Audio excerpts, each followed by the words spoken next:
Line, B. Kleban, Alfredo Alcala, Joe Schuster, Trina Robbins, Russ Manning, Harvey Kurtzman, Walter Gibson, Ralph Bakshi, Bob Kane, Jim Steranko, Forrest J. Ackerman, Bill Scott, Joe Kubert, Roy Thomas, and then in the people who will also be here, Sergio Aragonis, Frank Brunner, Ernie Chan, Bob Clampett, Patrick Culleton, Mark Evanier, June Foray, Mike Friedrich, Rick Griffin, Jim Harmon.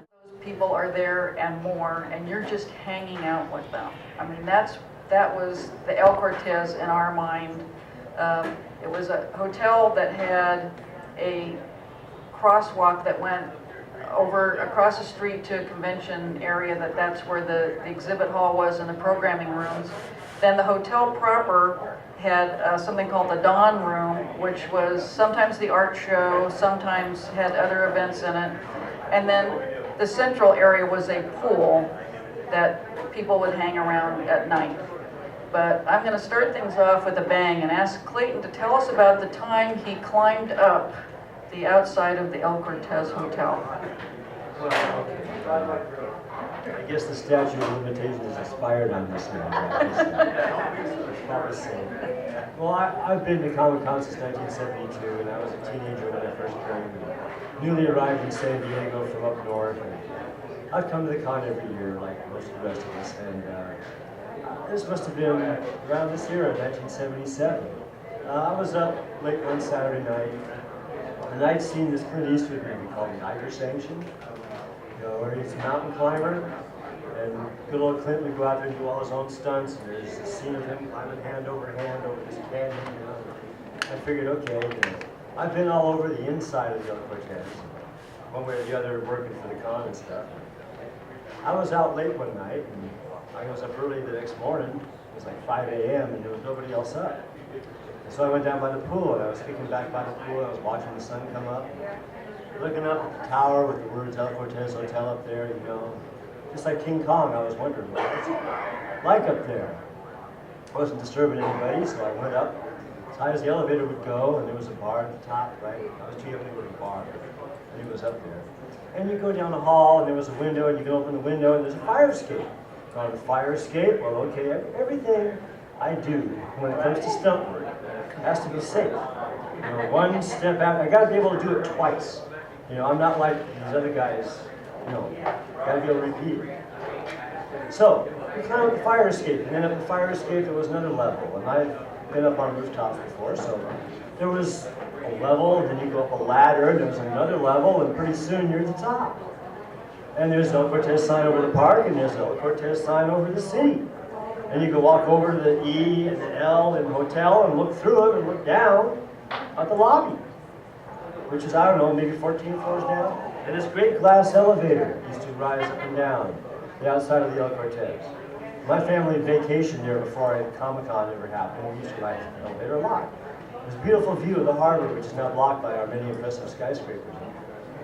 And so I was up there and looked around, and it was fine. It was all good. And came back down and closed the window and had breakfast and went on about my day. And word got around, you know, and somebody dared me to do this on another occasion. And we made a wager on it. So, okay, you know, being sporting about it, was a Saturday afternoon, and there were about 5 or 6 people clustered down in front of the lobby, and it took me about half an hour to get to the top. But I got up there and waved and made sure they saw me and pointed and, you know, never collected on my wager, but that's okay. You know, that's the point. It's the kind of thing, one step at a time, and safe every day. How much was the wager? I'm a little embarrassed to admit it was an entire quarter. Yeah, you know. If I had a quarter on it, I'd give you one. Well, I'll tell you what, I lived in my Sigma Chi fraternity house, and there was one evening, they had some girls over, and they asked me, what's the craziest thing you ever did? And I put that in the top 5, and the girl didn't believe me. So I took her and her friend and their date, and I'll tell you, I brought people up there. I tried to show them, you know, my route I took, and this was when Morris Cirillo had the thing, so it wasn't really occupied. You can go in, and we went in and we went up, and everybody would bail out when we got off the fire escape. When they see the other ladder, they don't want to go up past the other ladder. One way or the other, they would, no, I don't want to go. So I'm just saying, I didn't have a lot of comfort. You were just oblivious. Well, I'm going to ask Roger. The most famous thing that he did was the all-human orchestra, which he put together and played on many momentous occasions at the Cortez. So, Roger, tell us what the all-human orchestra was. Well, thanks, Jack. Yeah, we got into the business in the mid-'70s of doing musical performances at Comic-Con. Very exclusive sort of musical performances. The only place we ever performed was at Comic-Con. For some groups, you have to go to Coachella. For others, you have to go to the Wright Stadium in the UK. For us, we just had to come to Comic-Con. And so what we would do is a variety of things, mostly intended as parodies. So we would do popular songs, to which we would rework the lyrics, sort of like in a Weird Al-like fashion, but to be about comics. Where we sort of got started on this was actually early on in, it's actually 1972. Thank you for bringing one of those as well. Here's actually one of the bits we did, which is actually a musical salute to Forrest J. Ackerman, where we redid the Who's Pinball Wizard from Tommy as a song about the reprint wizard, which music right now. No, not actually, but and I was the quote lead singer unquote, and anyone who's heard me say know that I have no musical talent whatsoever. But like many other people in the present day music industry, that doesn't stop us. Though I had the disadvantage that I had no auto-tune available to me to try to improve the results. But actually, we got started even before that. In 1972, this is now 3 years after the original Star Trek series had gone off the air. The Star Trek fans are everywhere. Star Trek fandom is really growing. And for those of us who enjoyed Star Trek, but were not as obsessed about it as others, some of us were feeling a little overwhelmed, I guess, when you say, by the Star Trek fans. We actually had buttons we were with pictures of the Enterprise blowing up saying, only you can stamp out Star Trek. And to poke a little fun at the Trek fans, we pointed out in our very few musical performance that, yes, Star Trek has been canceled. Here's this wonderful series that's gone away, but there's another fantasy science fiction series that was very popular in television for a number of years that was canceled based on one of the great fantasy themes of all time, that of the shipwrecked survivors, which of course referred to Gilligan's Island. And so to match the Trekkies, we created a sub-fandom called the Gillies, who instead of greeting each other with live long and prosperous, greeting us more like, hey little buddy. And we actually performed the theme for Gilligan's Island up on stage, the appropriate stage. We took the tiny ship was tossed and threw it over our shoulders and so on. And that was in fact the origin of the all-human orchestra. And my nom de musique for this Dr. Raoul, it was stolen blatantly from the late great Dr. Hunter S. Thompson, who used that same nom de plume for the original appearance of Fear and Loathing in Las Vegas when it was published in Rolling Stone magazine. And so I adopted that. There's still people today who refer to me as doctor, just from that, even though I actually now have a PhD, but they're not referring to that, they're referring to the Dr. Duke persona. And so we actually continued to perform for about a decade, off and on, some off more than others. And the fact that we had fans for more than a decade and continued performance, frankly, compared to a lot of popular groups out there, we had a much longer run and a much better track record. Record sales still suck, but we're hoping to improve that someday. Well, who all was in the all-human orchestra? Like many popular bands, the makeup of the all-human orchestra certainly changed. I was always out there in front. Some of the participants included Scott Shaw on the, not so much on the singing side, but a great backup dancer. The key musicians for this were actually Jan Tonneson, who's not with us today. He's actually working. Jan's an awesome guitarist and singer. And also Bill Richardson, who is scheduled to appear later tonight.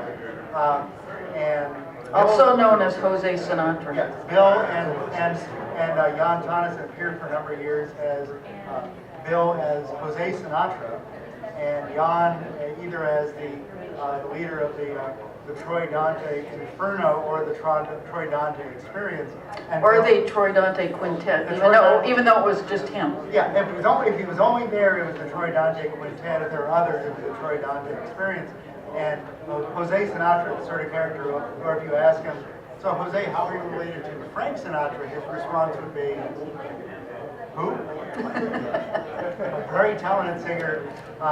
Same sort of thing with, they also reworked popular songs with different lyrics. And so we did some magnificent stuff. Bill's really delightful. As an example, one of their lyrics was, there was a song called, Carol, what's the name of the song by Billy Bear and the Beaters, At This Moment? So he reworked that a song about a guy lamenting the fact that his girlfriend had become a Star Trek fan, about she surgically altered her nose and her eyes. I loved her and lost her. Let's go again now. I've loved her and lost her, but she'll live long and prosper, but I'll never ride her enterprise. And those are some of the cleaner lyrics. So it was a lot of fun, and probably the finest moment was when we did a version of the song "We Are the World," with lyrics about "We are the fans, we love conventions, we're meeting friends who share all of our anal retentions." And everyone was holding up their lighters in the appropriate late 70s, early 80s fashion. It was an experience not to be missed. If you miss it, you're probably better off. Well, Phil, you started coming to Comic-Con in 1970, and you were at all the El Cortez shows. What really stands out as something that happened in the El Cortez that you'll just remember forever?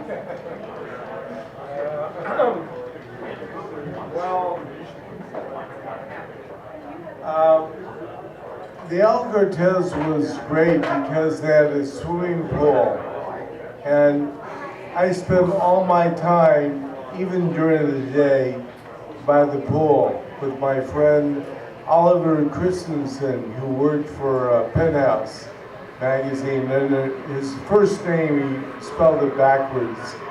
And Oliver was friendly with Hap Cleveland. So Hap and Oliver and I would sit by the pool the whole time, and if somebody bought a book of mine inside the dealer's room, they would come out, they sent them out to the pool to have me sign it. So I don't remember anything other than the pool was great because, there was all these strange people that would come to the convention those days. Tim Leary was there, George DiCaprio, and Leo, and a little kid. But it was really nice because, for me anyway, it was, just a relaxing experience. Unfortunately, we left the El Cortez, and we were, when we left, it was never the same. We didn't have a pool, we weren't relaxed. We're now at the convention, and I think I remember most fondly just really enjoying myself. It was like a long vacation, not like,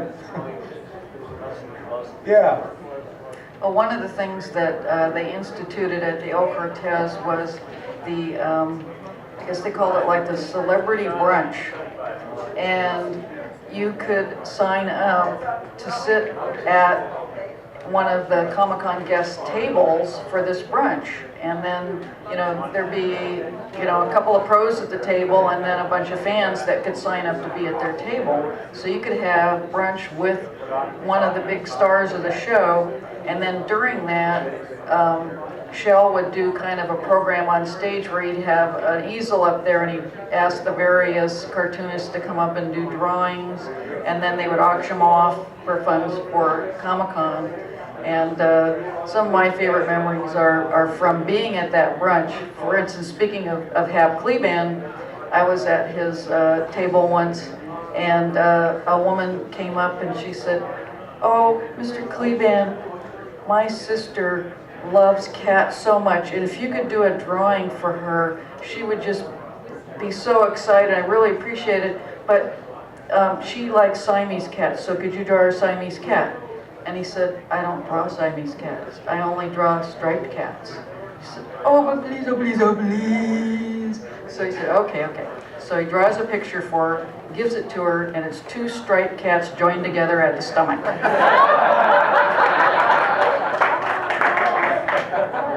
And the year that Robert Heinlein came,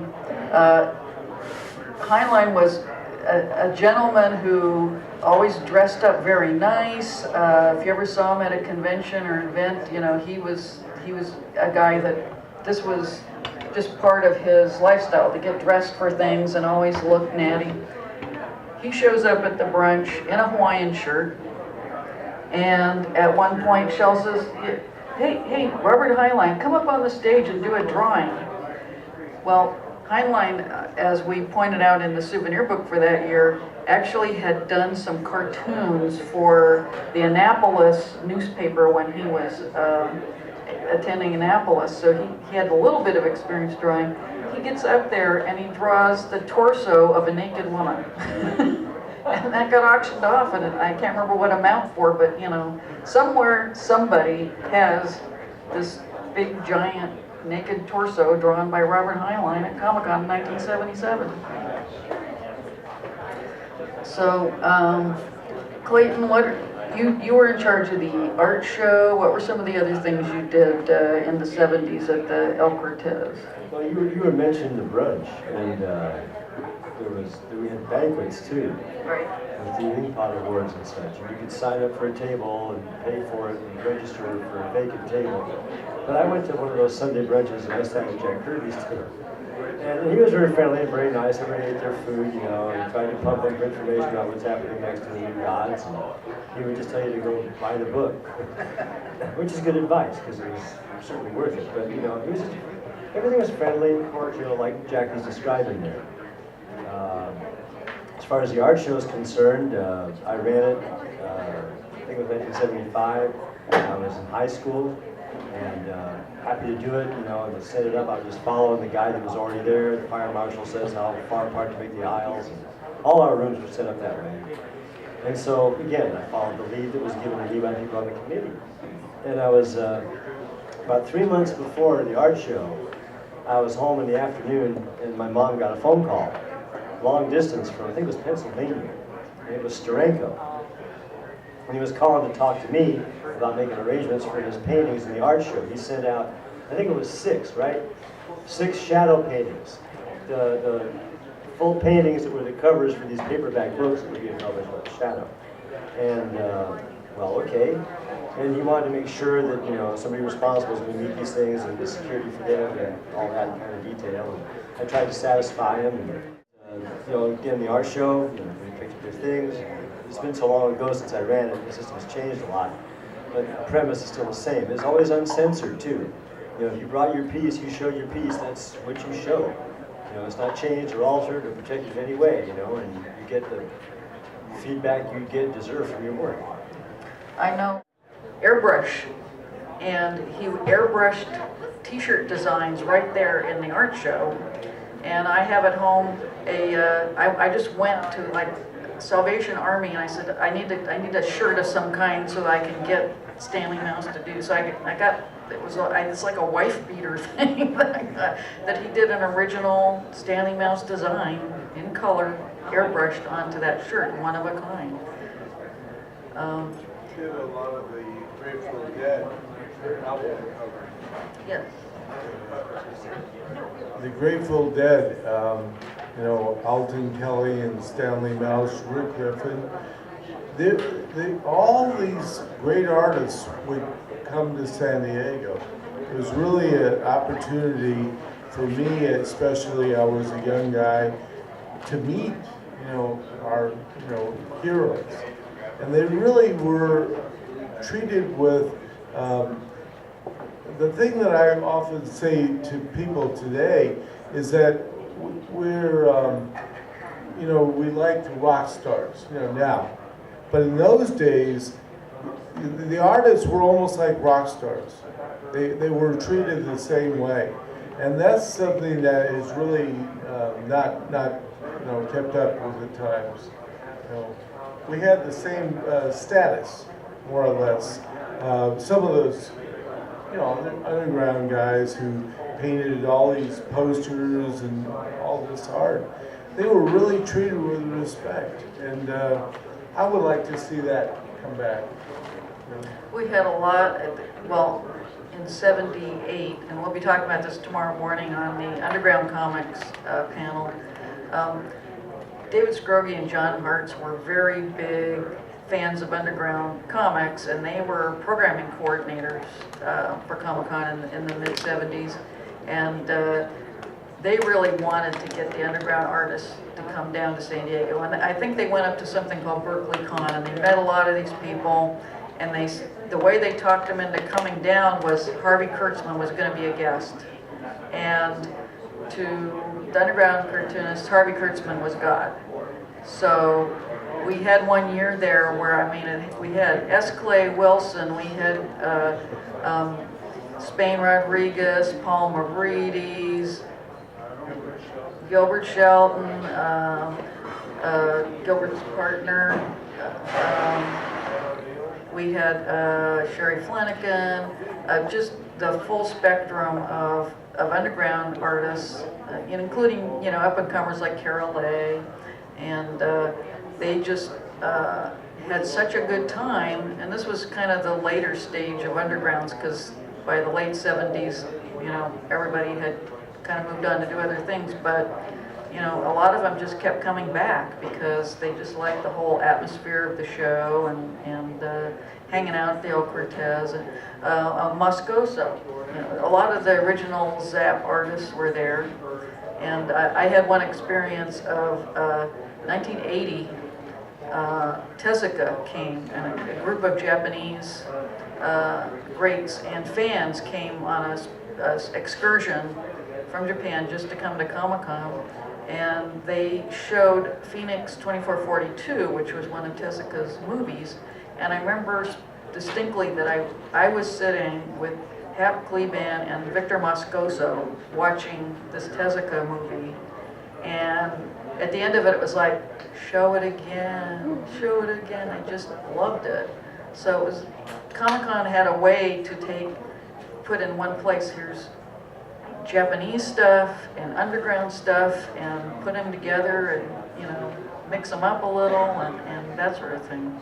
But I want to ask Roger about one of his other hats. Was he was the auctioneer for the art auction, and how did you get into that? And do you have any stories about those doing the art around the pool? And yeah, being the auctioneer was an interesting experience. It was actually one that I've learned from since. I knew absolutely nothing about conducting auctions. So like most things in my career, I found that most things I've done in career I know nothing about, but I've never let that get in the way. And I think actually being an auctioneer in that sense was good training for that. It's also helped me because, you know, today I teach classes with 300 students in them, and I never get hoarse. And the reason I never get hoarse is I learned from my experience as an auctioneer where every time I would do it, I would get incredibly hoarse the next day. And I figured out there has to be a better way to do it, so I learned some tricks about how to project and how to speak to crowds. And it actually helps that my lectures go a little slower than the way you actually conduct an auction, actually. But it was really a remarkable experience. I got to see all kinds of wonderful art close up. And I think just interacting with the crowd in a different fashion in a way, because being the center of attention as you naturally are as an auctioneer was kind of a heady experience, and kind of led me to think, well, maybe I want to do more of this, and that's in fact why I now teach classes of 300 students, because I love the attention for one thing. But the setup for it was, and this was actually a suggestion by Jack Katz. He's saying, you have all these great artists here, you have bills to pay, why don't you do something where you have the artist create work and then people could buy it right there. You know, once they can watch the art being made and then they can buy it. And I think the first auction was indoors or something, but then it ended up being around the pool at the El Cortez, and you had you know, the artists out there in their swim trunks and bathing suits and stuff, you know, Wendy Peeney drawing things, and we had actual Jerry Siegel piece, we had, you know, Kirby always did something, but all the artists had no problem chipping in. We provided them with all the art supplies. And then, you know, Roger'd be doing running commentary about the work as they did it. And Doc Silverstein, remember him?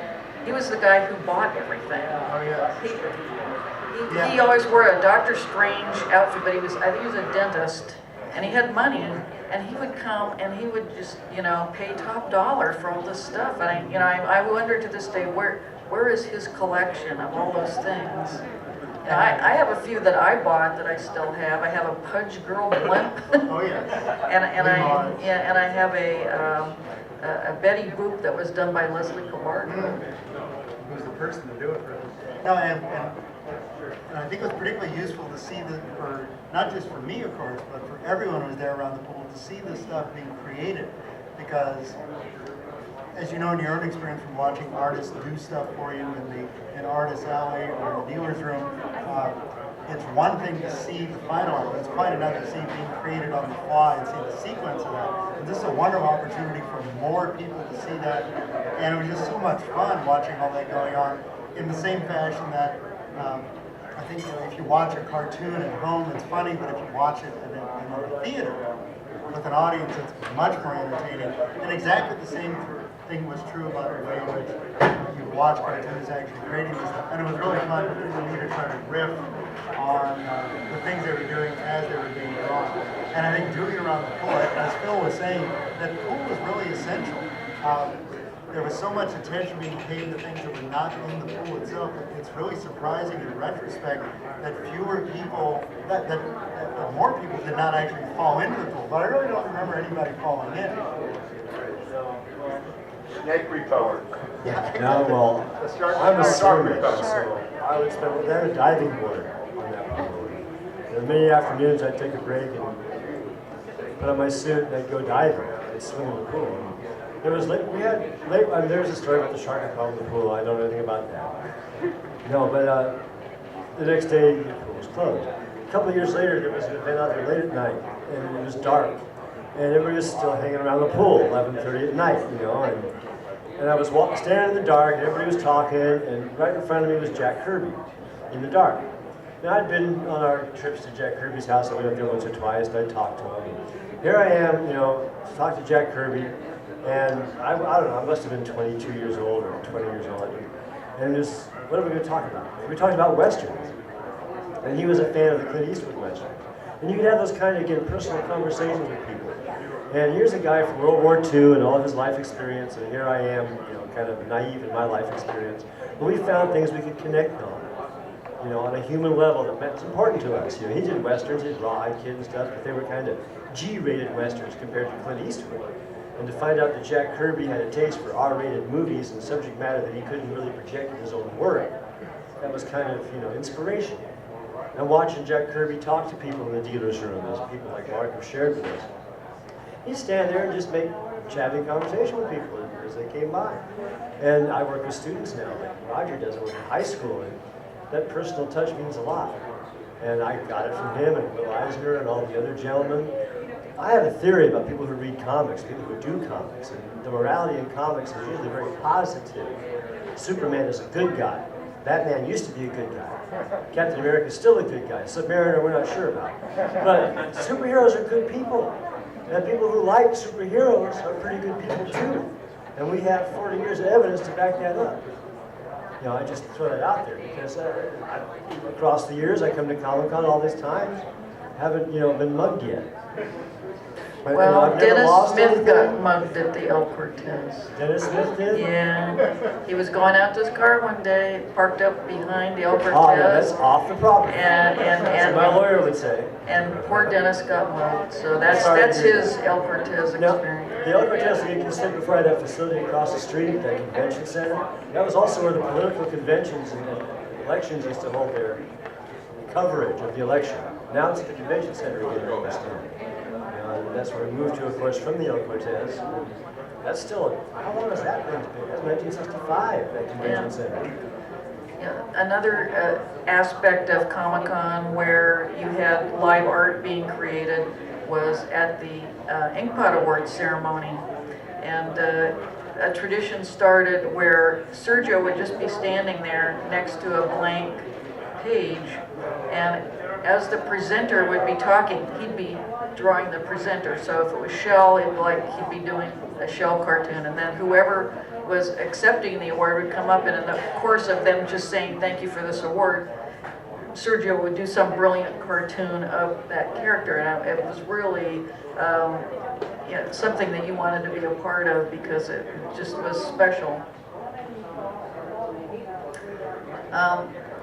The idea of doing this kind of setup for this topic is because we wanted to be able for people in the audience to chime in and talk about things about the El Cortez days that were special to them. So is there anybody right now that would like to? I have that on video.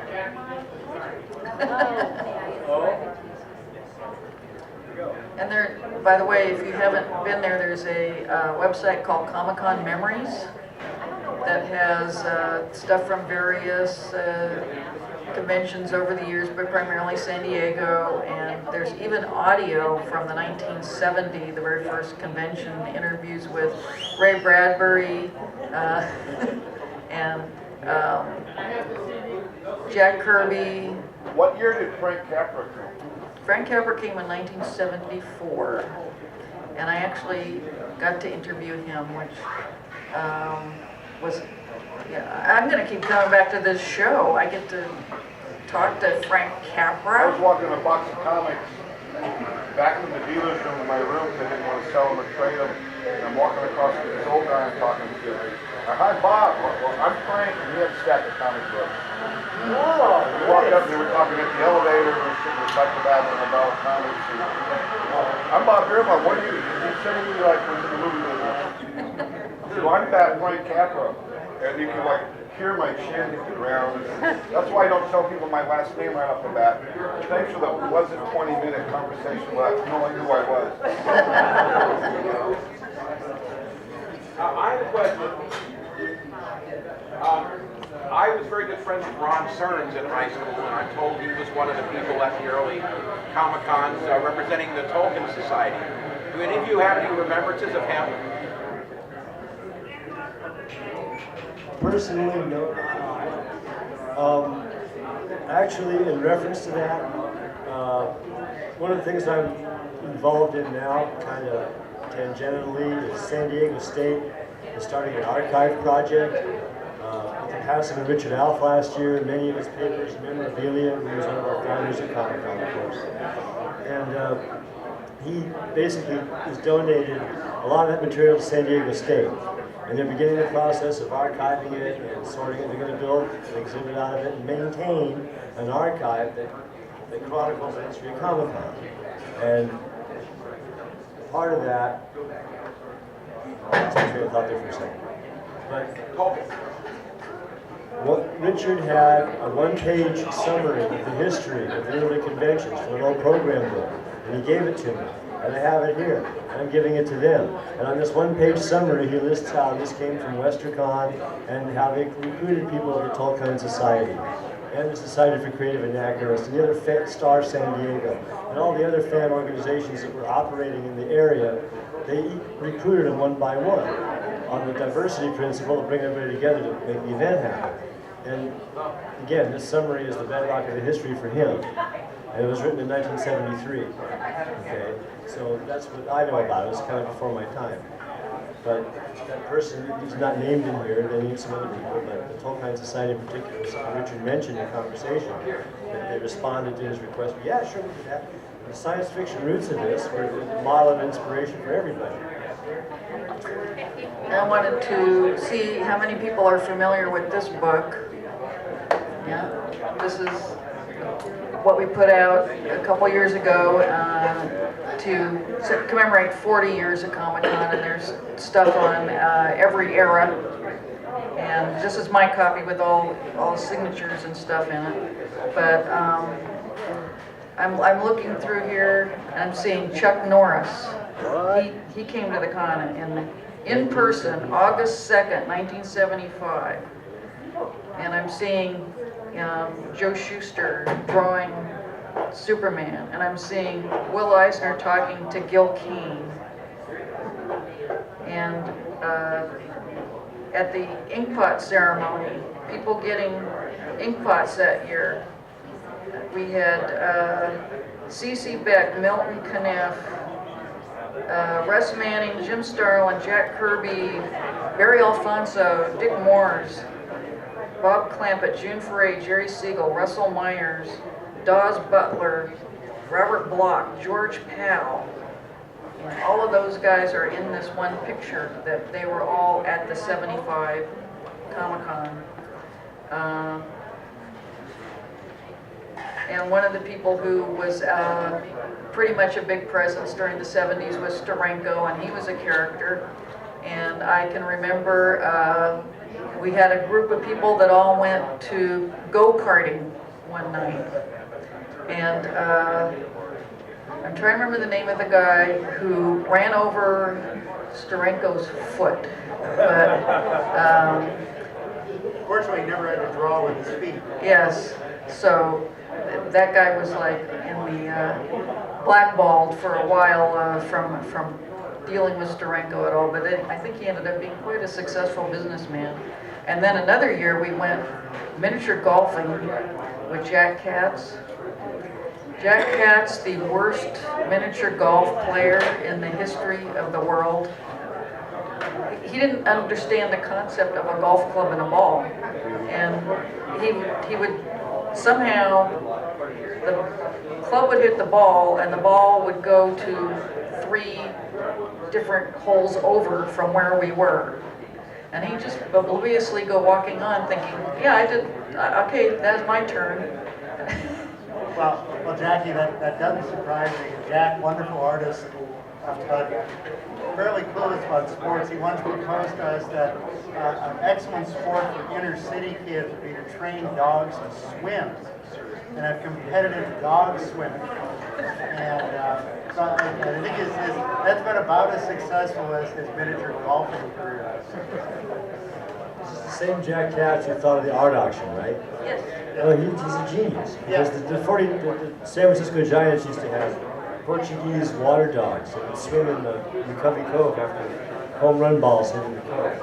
Was that a Jack Katz idea? No, that was Father Guido Sarducci. Another visionary. Yeah. Gino Saragusa. That was the guy who ran over Steranko's foot.